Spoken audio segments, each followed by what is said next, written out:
भगवान के दो रूप हैं, एक ब्राह्मण है और एक अग्नि है। इसलिए भगवान कहते हैं कि अगर मेरे पुत्र को अर्पित करना चाहते हो, या ब्राह्मण के मुख में दीजिए या अग्नि में। तो अग्नि में आप यज्ञ करते हैं, हवन करते हैं, और उस देवता के निमित्त वो हव्य प्रदान करते हैं। इसलिए अग्नि को हव्य भूख कहा जाता है। ब्राह्मण और अग्नि एक समान है। ब्राह्मण अगर रुष्ट हो जाता है तो उसके क्रोध अग्नि से वंश नष्ट हो जाते हैं। और ऐसे आपने उदाहरण कितने सुने हैं। दुर्वासा, परशुराम, श्रृंगी ऋषि, परीक्षित को शाप हुआ, कंस को शाप हुआ। इस सब जो है ये एक रूपक है। हमारे जितने शास्त्र हैं, पुराण हैं, उपनिषद है, ब्राह्मण ग्रंथ है, आरण्यक ग्रंथ है, ये सब वैदिक विज्ञान है। और हम शास्त्र प्रमाण वाले हैं, हम शास्त्र को प्रमाण मानते हैं। तो जब हम शास्त्र प्रमाण वाले हैं तो फिर ये विभिन्नता क्यों है? ये हमारे जो पर्व हैं ये अलग अलग क्यों हो जाते हैं?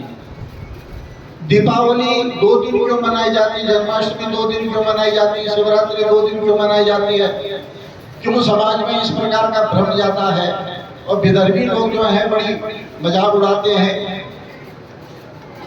इस चीज को अवश्य सोचना चाहिए, और इसके पीछे जो मूल कारण है वो ब्राह्मण है।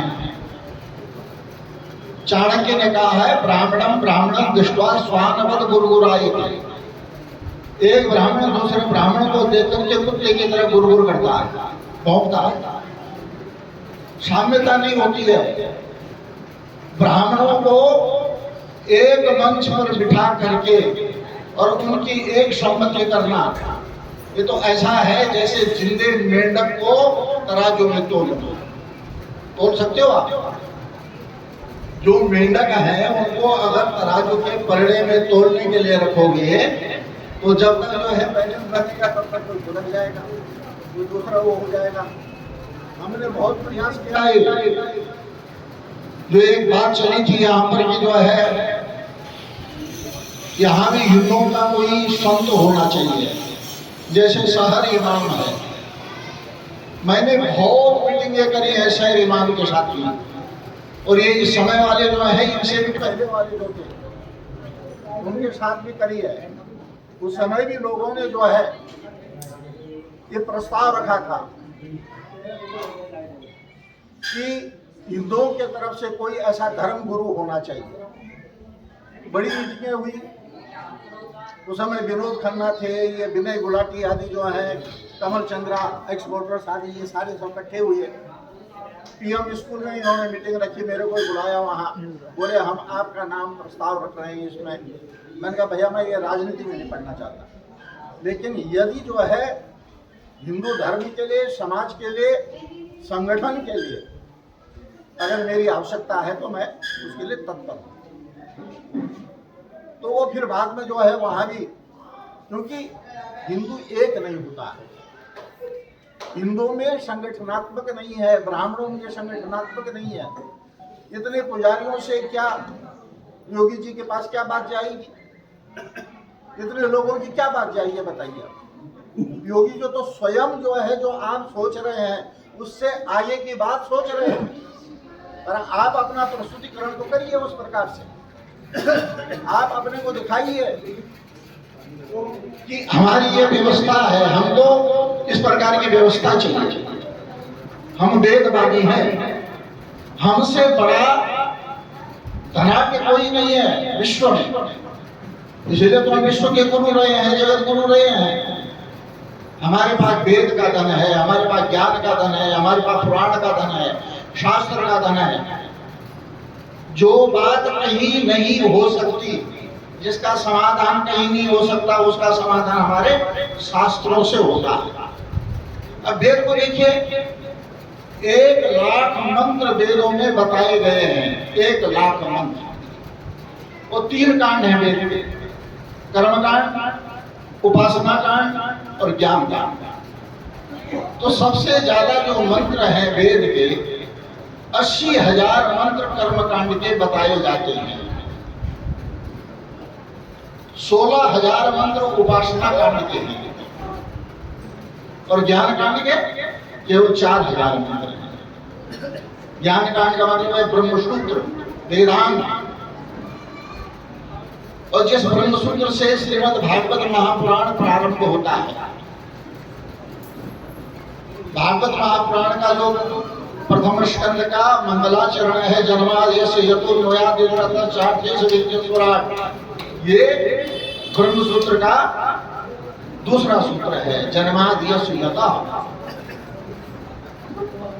और भागवत को हमारे यहाँ चतुर्थ प्रस्थान बताया गया है, चतुर्थ प्रस्थान। इसका मतलब है कि 3 प्रस्थान पहले से व्यवस्थित है। प्रस्थानत्रयी, जिसमें गीता, उपनिषद और ब्रह्मसूत्र, ये 3 प्रस्थान हैं।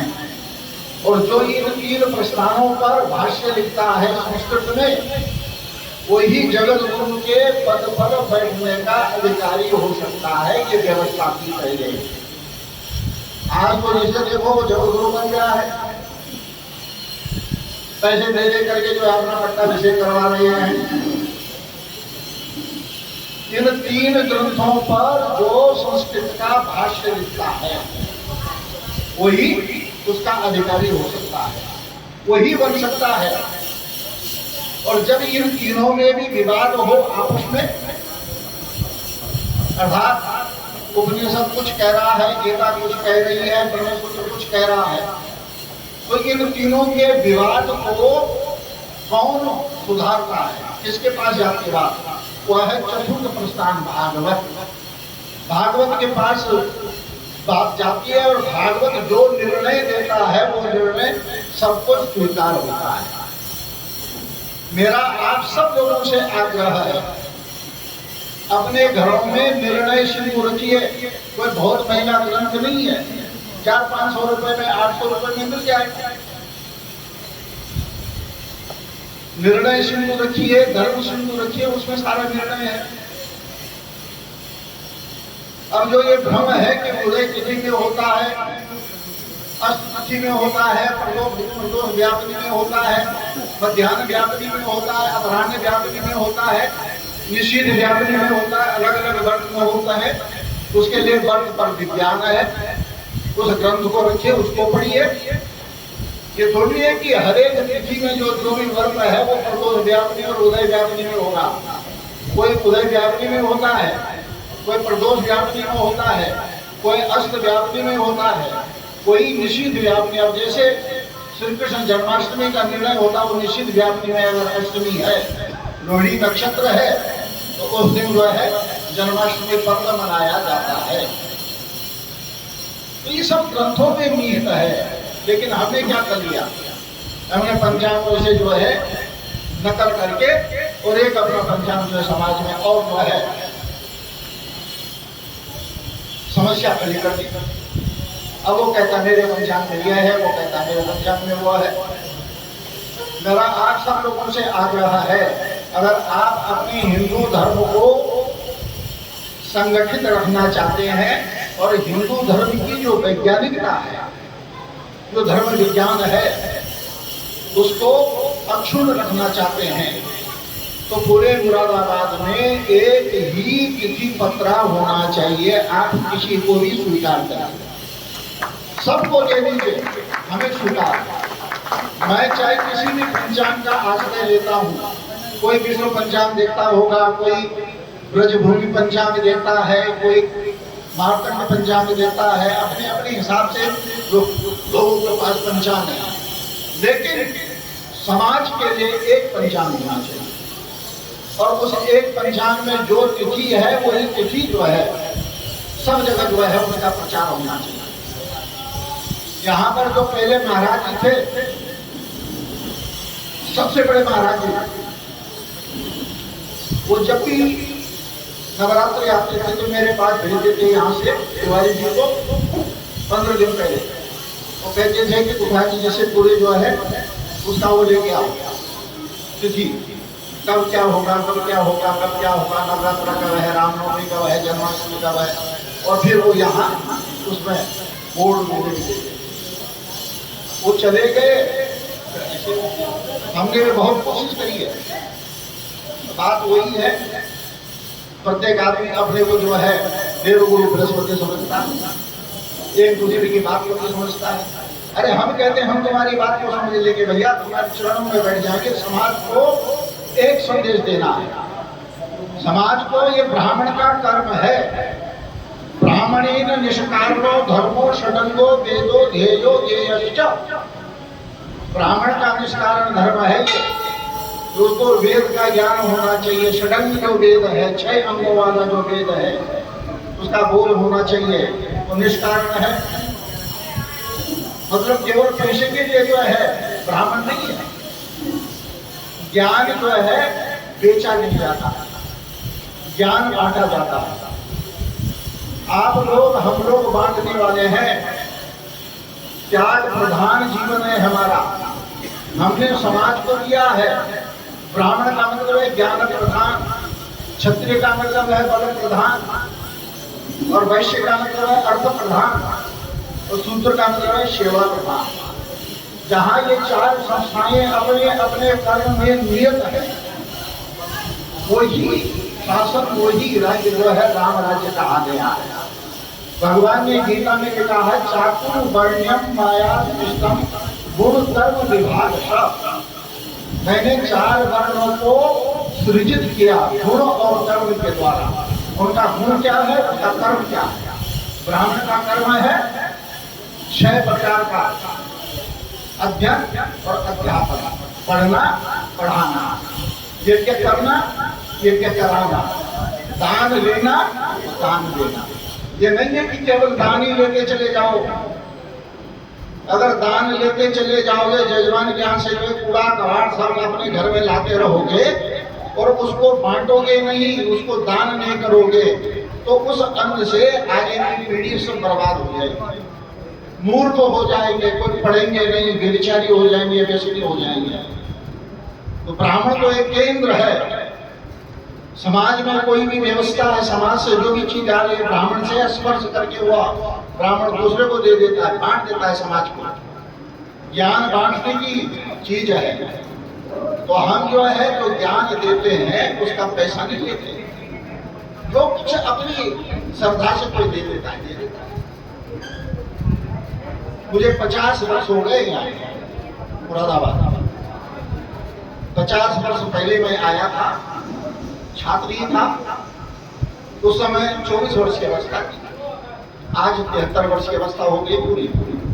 मैंने आज तक अपनी जुआ से, अपनी वाणी से कभी किसी से, किसी यजमान से ये नहीं कहा होगा कि आप मेरे को क्या देंगे।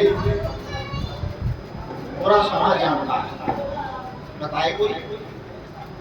और लोगों में भरम है, पुजारी जी के यहाँ तो बड़े बड़े छोटे मोटे लोग जाते हैं, पुजारी जी बहुत मांगते हैं। ये लोगों ने भ्रम फैला रखा है, लोगों ने भ्रम फैलाया है, ये ईर्ष्या का भ्रम है। मैं जब विदेश गया भागवत करने के लिए लंदन गया, तो उन्होंने कहा कि जो आपका स्पॉन्सर लेटर है उसमें तो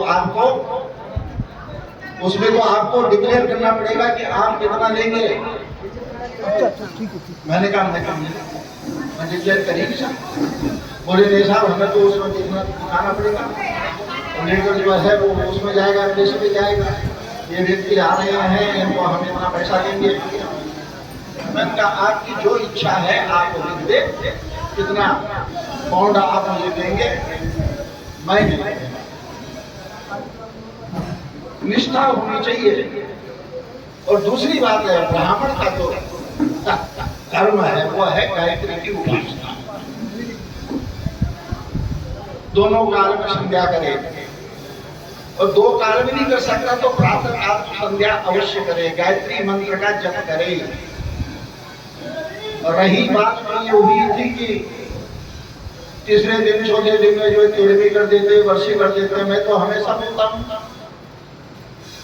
और मेरा तो झगड़ा भी होता है लोगों से इस प्रकार का। 10वां 10 दिन से पहले नहीं हो सकता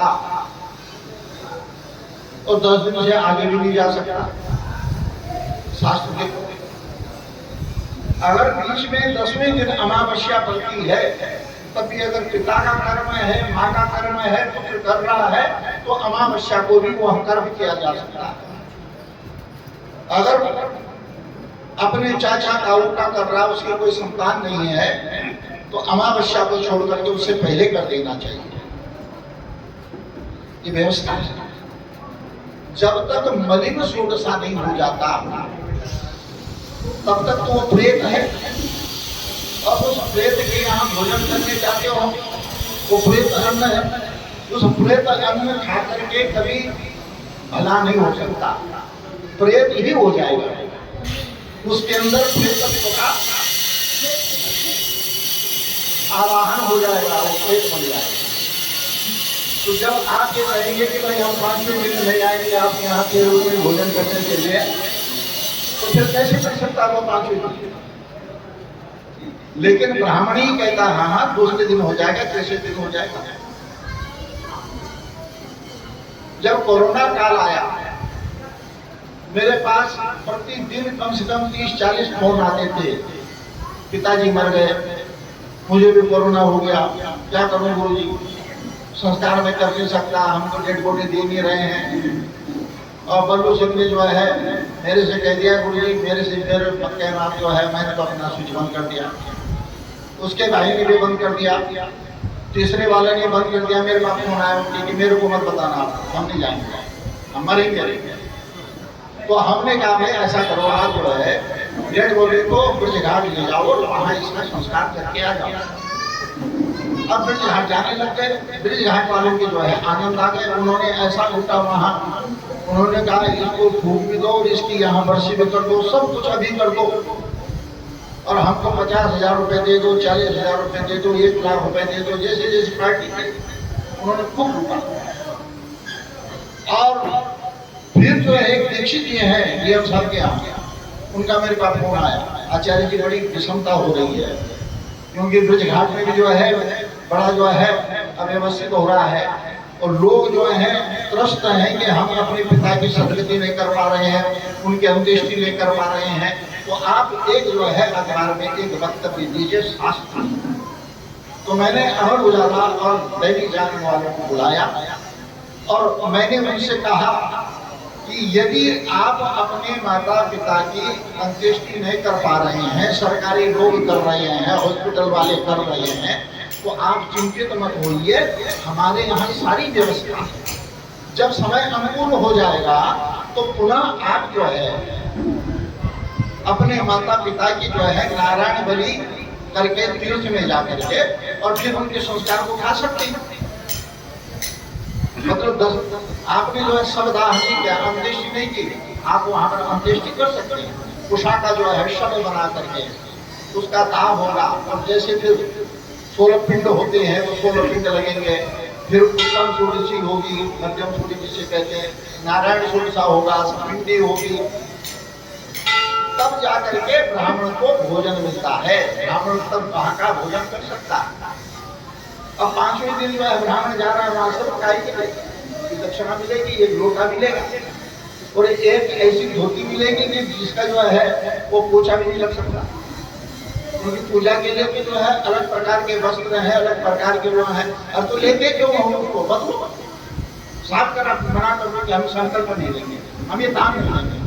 जिसका हम उपयोग नहीं कर सकते उसको हम ग्रहण नहीं करेंगे। अगर हमने दान ले लिया तो उसके स्वामी हम हो गए, हम पाप लग गया हो, हम उसका उपयोग ही नहीं कर रहे हैं, वो पड़ा हुआ है, हमको पाप लगेगा। आप तो ये कहिए कि आप 5 वस्त्र मत दीजिए, एक तौलिया दीजिए, एक रुमाल दे दीजिए, पर वो दीजिए जिसका मैं उपभोग कर सकता हूँ, मेरे अनुकूल हो। अरे ब्राह्मण तो एक श्रेष्ठ पराकाष्ठा का जो है उत्कर्ष जीवन है, और ब्राह्मण वेदज्ञ है, अल्पज्ञ नहीं है। और गुरुमुखी, जब से जो है गुरुमुखी मंत्र समाप्त हो गए। तो यदि सुन रहे आप, गुरुमुखी, पहले गुरु के मुख से शास्त्र पढ़ता था शिष्य, गुरु बोलता था और शिष्य सुनता था, इसलिए उसको श्रुति कहा गया। श्रुति माने कर्ण परंपरा से जो ज्ञान निरंतर चला आ रहा है। वेद अपौरुषेय है। जब कोई कागज नहीं था, मटेरियल नहीं था, कोई भाषा नहीं थी, तब से है वेद। वेद अनादि है। वेद भगवान आदि नारायण के श्वास प्रश्वास है। निश्वसितस्य वेदा, भगवान की जो श्वास है वही वेद है, और वही श्वास आपके अंदर भी चल रही है। बाहर भी आती है, अंदर भी आती है। जब बाहर आती है तो क्या ध्वनि होती है? हाँ। और जब अंदर जाती है क्या ध्वनि होती है? स, हं, स, हं, स, हं, स। और इसको उल्टा कर देंगे तो सो अहम, सो अहम, सो अहम, सो अहम। सो अहम का मतलब है वो परब्रह्म परमात्मा ही मैं हूँ। अहम ब्रह्मास्मि, मैं ब्रह्म हूँ, मैं परमात्मा का अंश हूँ। ममैवांशो जीव लोके जीव भूत सनातन। भगवान ने गीता में कहा मम एव अंश जीव लोके, जो जीव है, आप हम सब जीव हैं। हम हाड़ मांस का शरीर नहीं है, ये हाड़ मांस का शरीर हमारा है। और इस हाड़ मांस के शरीर को भी ब्राह्मणत्व को मिल गया। जंतु नाम नर जन्म दुर्लभ मतो पुंसम तदो विप्रता, मनुस्मृति में कहा गया। प्राणियों में मनुष्य होना श्रेष्ठ है, और मनुष्य में भी पुरुष होना, और पुरुष में भी ब्राह्मण होना, और ब्राह्मण में भी वेदज्ञ होना, और वेदज्ञ में भी आत्मा और अनात्मा का जिसको ज्ञान है ये होना दुर्लभ बात। अरे हम उसकी संतान है। और वेद वाक्य जो है, ब्राह्मण जो बोलते वो, भगवान कहते हैं कि ब्राह्मण का वचन जो है वो हम मैं हूं। विप्र प्रसादा धरणी धरो हम, विप्र प्रसादा करुणा करो हम, विप्र प्रसादा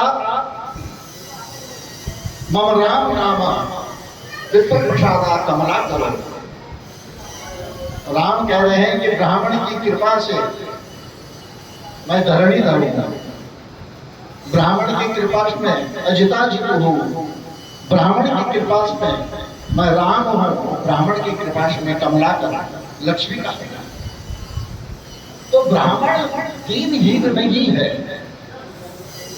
मुझे तो ये लगता है कि हम कहीं न कहीं भटक गए हैं अपने कर्तव्य से। कर्तव्य का बोध हमें होना चाहिए। समाज को हमने दिग्दर्शन करना है, समाज को दिशा देनी है। तो समाज को दिशा कितने दे सकते? उसके लिए निष्ठा होना चाहिए, शास्त्र का अध्ययन होना चाहिए।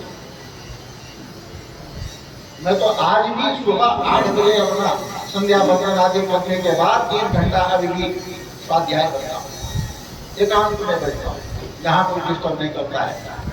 जहाँ मेरा नीचे कार्यालय है वहाँ जाकर के बैठता हूँ, भागवत का अध्ययन करता हूँ, शास्त्र का अध्ययन करता हूँ। ये होना चाहिए, वही मिलेगा, वही, और उससे ही आपको आनंद मिलेगा। बिना कहे हुए सब कुछ मिल जाएगा। इसलिए 2 बातें आज निश्चित हो जानी चाहिए। एक तो तिथि पत्र एक ही होगा, उसके लिए आप किसी को भी निश्चित कर दीजिए। और कौन सा तिथि पत्र होगा? ये जो बहुत सारे चल रहे हैं इन सबको बंद कर दीजिए। एक तिथि पत्र बनाइए। और जहां तक मैं समझता हूं, मैंने 50 पंचांग का अध्ययन किया है। मार्तंड पंचांग जो चंडीगढ़ से निकलता है, प्रियव्रत शर्मा का, परम वैज्ञानिक और एकदम जो है उसमें जो गणित है दृढ़ सिद्धांत वाला, ग्रह लाघवी वाला सूर्य सिद्धांत से संबंधित है वो। उसकी जो है ये वाला इसको अगर मानेंगे तो ये मेरा पद है, इसको पढ़िए, इसमें जो संपादकीय आता है तब आपको पता चलेगा कि क्या है विज्ञान, नक्षत्र विज्ञान क्या है, एस्ट्रोनॉमी क्या है, एटम क्या है। इसमें आज का विज्ञान जहां समाप्त हो जाता है, हमारा जो सनातन विज्ञान है, वैदिक विज्ञान, वहां से प्रारंभ होता है। मेरा आग्रह नहीं है कि आप आटम पंचांग मानो, सब लोग बैठो और एक ही पंचांग को मान्यता दो अपने शहर में। मैं तो कहता हूँ एक पंचांग जिसको कहे कोई, उसी पंचांग को सब पंडित रखो अपने पास, भले चाहे आप दूसरा पंचांग में रखिए, लेकिन तिथि पत्र के लिए केवल एक संदेश जाना चाहिए। ये बहुत गड़बड़ हो रहा है और ये हिंदू धर्म के लिए बहुत बड़ी जो है चुनौती है। जो हमारा ये पर्व जो है, जो हमारे वर्ष के जो है लौकिक संस्कृति के वो होते हैं, उत्सव होते हैं, वो एक होनी चाहिए, एक प्रकार से होनी चाहिए, एक आवाज निकलनी चाहिए और सभी मंदिरों से एक ही संदेश जाना चाहिए। एक तो ये हो गया। दूसरा, 13वीं से पहले कोई भी किसी के यहाँ 13वीं जीवनी नहीं आएगा। मैं आपको बताऊं, मैंने अपने जीवन में कभी विवाह नहीं किया आज तक, क्योंकि जितनी बेइज्जती विवाह में पंडित की होती है उतनी बेइज्जती किसी की नहीं होती। तो बैंड बाजा वाला जो है उसका भी सम्मान है, पंडित का सम्मान नहीं।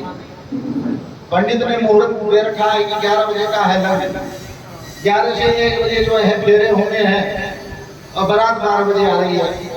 उसके बाद जो है नाच रहे हैं, खूब बोतल चढ़ी हुई है अंदर, तो बोतल नाच रही है और पंडित जी बेचारे एक तरफ बैठे हुए हैं, लीन ही, कोई उनको पूछने वाला नहीं है। और क्योंकि सब तो जो है उस समय रथ पर सवार है और फिर उसके बाद जब आते हैं तो फिर जयमाल होती है। फिर मैं आपसे पूछना चाहता हूँ, जब तक कन्यादान नहीं हुआ तो जयमाल का क्या मतलब है, और जब जयमाल हो गया तो कन्यादान किस बात का है? जब लड़की ने लड़के के गले में जयमाल डाल दी, फोटो खिंचवा लिया, खूब गले मिल गए, कलभैया डाल दी, उसके बाद आप मंत्र पढ़ रहे हैं अंतर कट करो और लड़का लड़के को नहीं देखेगा। अरे नहीं देखेगा, उसने तो पहले पता नहीं क्या क्या कर लिया। तो आप काहे को जो है अपने शास्त्र को जो है रेड मार रहे हो, प्रीवाइडिंग शूट हो रहा है। इसलिए मेरे पास जो आते हैं मुहूर्त निकालने के लिए, जिस समय मुहूर्त निकालने वाले आता है ना, बेटी की शादी है, बेटी की शादी है, उस समय वो ऐसा समझता है कि इससे बड़ा ज्ञानी कोई नहीं है, इससे बड़ा शास्त्र का अनुसरण करने वाला कोई नहीं। पंडित जी बहुत से बढ़िया मुहूर्त निकालो, बढ़िया से बढ़िया। अगर आपने 4-5 डेट उसको दे दिया, इनमें कौन अच्छा है तो आपने 2-3 बता दी, इनमें भी और कौन से अच्छा है, अरे करेगा भी कि नहीं। अब वहाँ लग्न को जो है चले जाता बेचारा रोते हुए, ब्राह्मण एक तरफ पड़ा हुआ है। अब जब रिश्तेदार आता है दूसरों के ताव देकर खा पी करके तो पंडित जी दिख जाते हैं, तो सबसे पहले पंडित जी की क्लास में मुहूर्त कौन सा है महाराज, और पंडित जी कह देंगे मुहूर्त तो निकल गया, तो आप काहे नहीं ले आ रहे मेरे यहाँ पे, बताइए पंडित जी का क्या दोष है भैया। तो इसलिए हमने जो है जीवन में कभी विवाह नहीं करवाया, कभी न्योता नहीं जमा किसी के यहाँ कहीं नहीं, और कभी नवरात्र में यजमान के यहाँ पाठ नहीं किया, अपना करते अपना करते। ये गुरु जी को पहले से बता देता,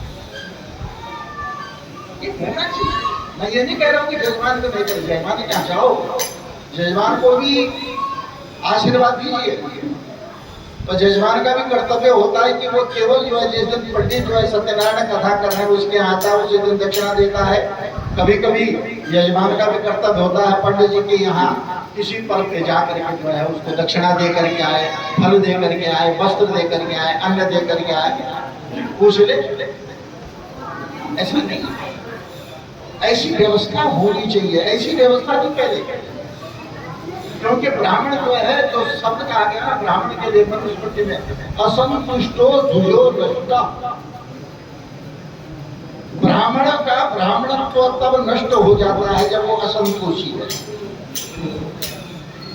अब आज आप दक्षिणा देते हैं, लिफाफा बंद होता है, बहुत सारे तो वहीं पर जजमान के सामने लिफाफा खोल देते हैं। संतोष का है, गलत।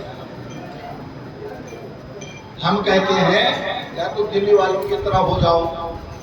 दिल्ली वाले पहले जो है एडवांस ले लेते हैं, शादी करवानी 50,000 रुपये, 40,000 रुपये आधा एडवांस देगा, हो जाएगा। और अगर आप गए हैं उसके कल्याण के लिए तो फिर उसने जो कुछ भी आपको दिया उसको आप सहज स्वीकार करें। लोहिया जी बैठे हुए हैं, कितने बड़े बड़े यज्ञ करते हैं ये दिल्ली में। सुभाष चंद्र अग्रवाल जी इनके साथी हैं वहाँ पर। रमेश भाई ओझा का यहाँ कार्यक्रम करवाया, रमेश भाई ओझा का कार्यक्रम और भागेश्वर बाबा का धीरे शास्त्री। रमेश भाई ओझा मेरे घर में 3 बार आ चुके हैं। हमने 3 यज्ञ करवाए थे हरिविराट संकीर्तन सम्मेलन से। मेरे घर में आए, बोले करो क्या नहीं जाओ आचार्य जी आप नहीं। अब तो भाई श्री की जो है जय का ये ऐसे समाज के बीच में ऐसे लोग बैठे हुए हैं, ये जहां आपको अर्थ की आवश्यकता होगी वहां भामाशाह बैठे हुए हैं। पर ये संस्था जो है बहुत अच्छे ढंग से होनी चाहिए, इसका संदेश बहुत अच्छा जाना चाहिए। अब रही जो संत वाली बात, देखो संत वाली बात तभी हो सकती है हिंदुओं की जब हिंदू संगठित हो, और हिंदुओं का संगठन उससे डीएम कांपे। मैंने डीएम, एसएसपी और डीआईजी इन लोगों को शहर इमाम के यहाँ जो है सत्ता करते हुए देखा है। उनके घर पे जहाँ बैठने के लिए कुर्सी तक नहीं है। कमाल फाहिम थे पहले, उनके यहाँ उनको डर यह है ना कि अगर जो ये नाराज हो जाएगा और इसने जो जुमे की नमाज में अगर कह दिया कि हाँ कर दो, ये कर दो, सो कर दो, वो शासन के प्रशासन के हाथ कह दिए जाते हैं। तो सबसे पहले तो उनको मनाते हैं। आप देखेंगे डीएम के यहाँ जो वीआईपी लोगों का जो रजिस्टर है उसमें दूसरा नाम मेरा भी है। पहले सारे जितने भी डीएम और कमिश्नर, डीआईजी, आईजी, जज, डिस्ट्रिक्ट जज, सबके साथ मेरे बहुत अच्छे संबंध हैं। लेकिन मैंने बाद में देखा कि ये भी सब बिल्कुल तृष्णा है, कुछ नहीं है इसमें, क्योंकि हमारे कोई मतलब नहीं है किसी, ये अपना मतलब पूरा कर लेते हैं और उसके बाद भी अकड़ उनकी वही की वही है। इसलिए अपने संगठन को संगे शक्ति कलो मुझे, कलयुग में भीड़ बोलती है, संगठन होना चाहिए। और हमारा जो संगठन ये यहाँ का होगा वो दूसरे शहर में उसका आर्त में बनना चाहिए। बंधुओं ज्यादा समय न लेकर के, क्योंकि समय भी हो गया 4 बज रहे हैं और सब लोग परेशान भी हैं। आज जो एक सूत्रपात हुआ है इसके प्रति सबका कर्तव्य कर्म है। हम यहाँ पर बैठे हैं, 3 घंटे बैठे हैं, चाहे 4 घंटे बैठे हैं, ये हमारा कर्तव्य कर्म है। हम अपने लिए बैठे हैं, किसी दूसरे के लिए नहीं बैठे हैं। इसलिए हम सब लोगों को वंदन करते हैं और सभा का विसर्जन करवाते हैं।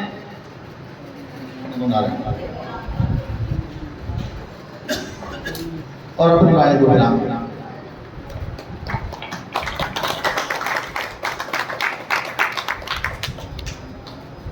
सभी को काली मंदिर की तरफ से महंत जी के द्वारा सभी को जय माता दी, सभी को नमो नारायण। महाराज जी के कहने अनुसार ये 18 जुलाई को यहाँ शोभा यात्रा प्रारंभ होगी। सब भोलेनाथ की सामने जो बन रहे हुए हैं नर्वेदेश्वर महाराज जी, उनकी शोभा यात्रा निकलेगी और 23 जुलाई को भव्य भंडारा महाराज जी के आज्ञा अनुसार रखा गया है। सभी गुरु मूर्ति आप लोगों को सूचित किया जाता है, आप सभी लोग आकर शोभा की अथवा भंडारे की और भोलेनाथ के चरणों की शोभा बढ़ाना, आप सभी को आना है। जय माता दी।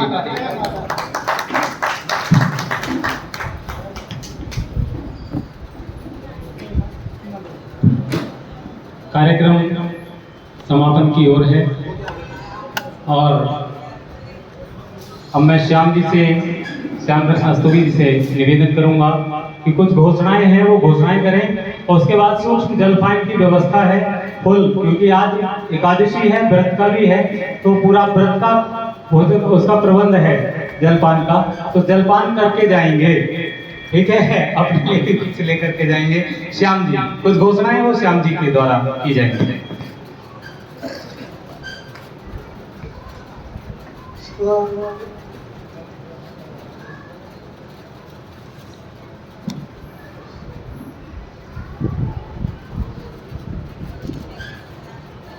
राष्ट्रीय पुजारी परिषद की जो अपना 4 वर्षों से चल रहा है, आज इसमें काफी विचार करने के बाद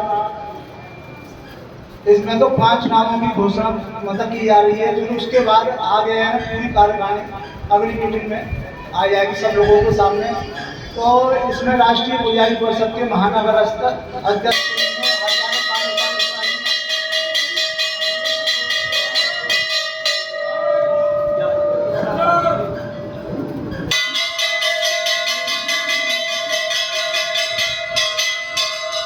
आचार्य कामेश्वर जी, आप इसमें तो महानगर के अध्यक्ष होंगे राष्ट्रीय पुजारी परिषद से, जरा एक बार खड़े हो गए।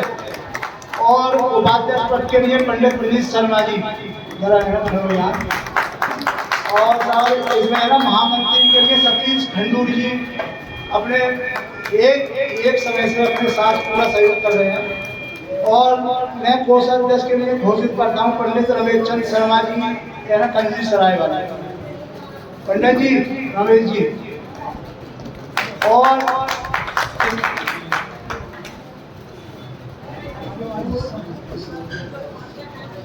तो हमें है ना काफी समय से इसमें तो काफी लोगों से इसमें तो विचार मतलब करने के बाद मैं आपके सामने नगर समिति के लिए श्री महामंडलेश्वर संजय गिरी जी आज से नगर समिति मतलब रहेंगे। तो मैं इसमें ना सभी लोगों से आग्रह करता हूँ कि मैं ओम की ध्वनि के साथ इसका उच्चारण करेंगे। एक बार दोनों हाथ ऊपर करके ओम बोलेंगे।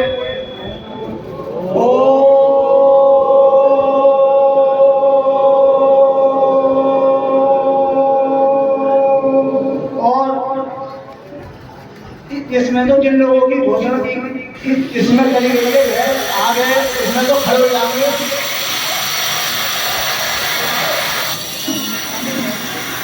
क्या हमें सभी लोगों के लिए क्या अगर सभी लोग जाति मिलके उनके लिए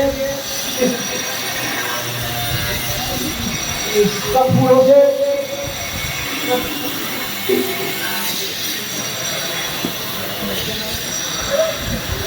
फूल बना दो है ना, फूल मतलब फूलों की वर्षा करके आशीर्वाद करिए।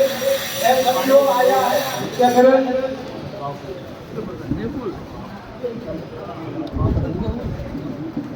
और सभी लोगों से आ रहे हैं कि वह जलपान करके अवश्य जाएंगे।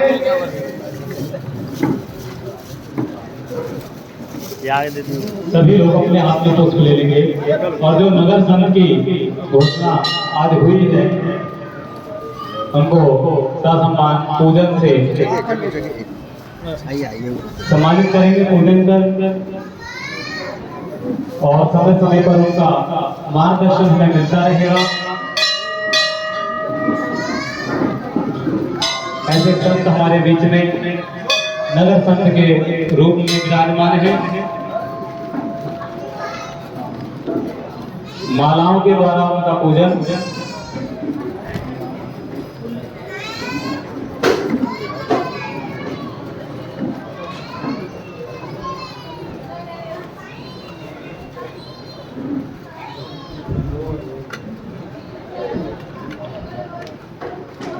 श्यामली नाम से इधर है कार्यक्रम, पीछे चलना, पीछे जलपान का कार्यक्रम है। सभी लोग पूजन करने के उपरांत जलपान भी ग्रहण करेंगे। आज राष्ट्रीय पुजारी परिषद की ओर से गुरु जी का नगर संत के रूप में आज घोषणा हुई। गुरु जी से सभी पुजारी परिषद के सभी सदस्य मिलकर के और आगे कैसे कार्य योजना तैयार करनी है। मैं तो चाहूंगा कि किसी भी त्योहार की घोषणा नगर संघ के द्वारा हो जाए और सभी उसका पालन करें।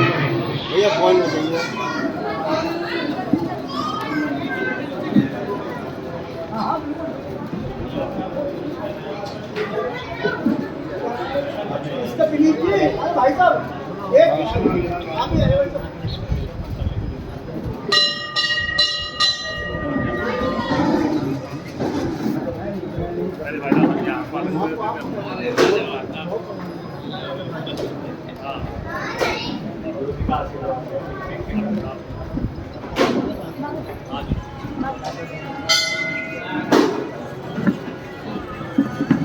आनंद का खाड़ा यही चला रहे हैं। अरे अरे मैं कुछ चला रहा हूं।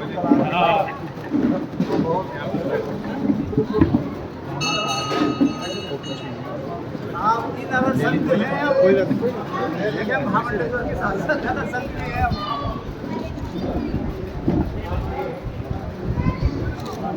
अरे सभी लोग हैं ना, जितने भी हैं सभी लोग बिना जलपान के कोई नहीं जाएगा। सभी लोग हैं जलपान के लिए आमंत्रित हैं। और आज एकादशी है और क्या करें, जो जलपान है आप सभी जलपान जरूर ग्रहण करेंगे। एक प्रसाद है, जलपान नहीं प्रसाद है। सभी लोग प्रसाद जरूर ग्रहण करेंगे।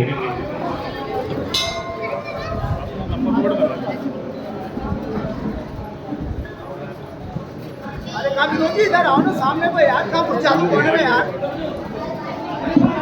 आप मतलब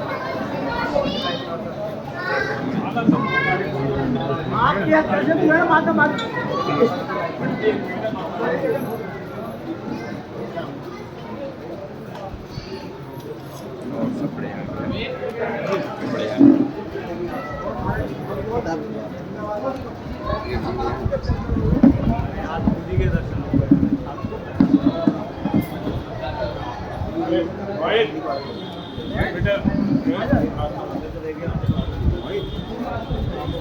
वो ले लिया क्या नाम चालू करा दो।